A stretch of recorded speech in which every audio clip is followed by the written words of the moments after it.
For me, the highest standard of Black hospitality is my great-grandmother. She was so inviting. She played the piano. It was the music that we woke up to. So many people would come by the house just to get a bite to eat, hang out. She just made sure that people were taken care of. That's the reason why I think hospitality is in my DNA.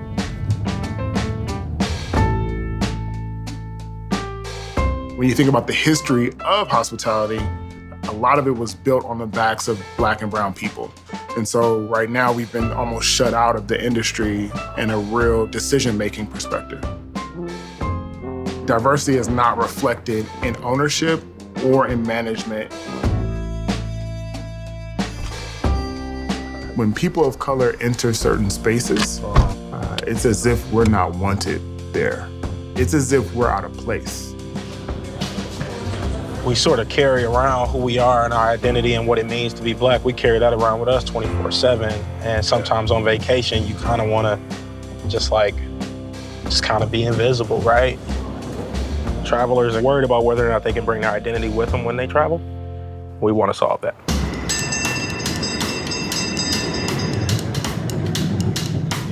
There are different cultural nuances that you experience all across the country. Each neighborhood, they all have their different nuances. They have their own language. There's so many layers to New Orleans and what that culture really represents. Even historically, it housed the largest population of free people of color once upon a time. And so we thought this was like a historical pipeline directly from Africa right to Algiers Point is where a lot of slaves were unloaded. We need to tell a story that links it back to Africa. We opened our first property in New Orleans. I mean, this is the way that the hotel business should run. I mean, they should be hyper-local spaces, and the references that inform the design, it should tell a story. We wanted the more to provide our travelers with just a fundamentally different experience in New Orleans. The journey to get something open doesn't stop unless the entrepreneur stops. We were completely out of cash 2 days before we opened our doors, and the property wasn't done yet.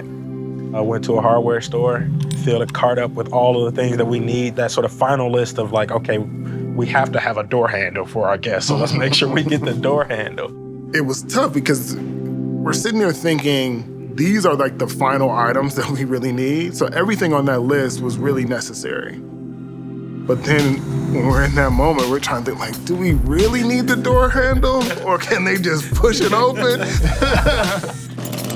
It's something about that moment felt like a sign, take the risk and go for it, and it paid off. Being a host for me, it means replacing home for all of our travelers. To put someone else's expressed and unexpressed needs ahead of your own. There's room for you, right? Who is you? You is the person that identifies with what we have created, and you is the ability for your whole identity to travel with you. I really wanted the more to represent possibility. I wanted to showcase what Homage is capable of, but then in even a larger context, what African Americans in hospitality, what we're capable of. I'm proud of what we put together.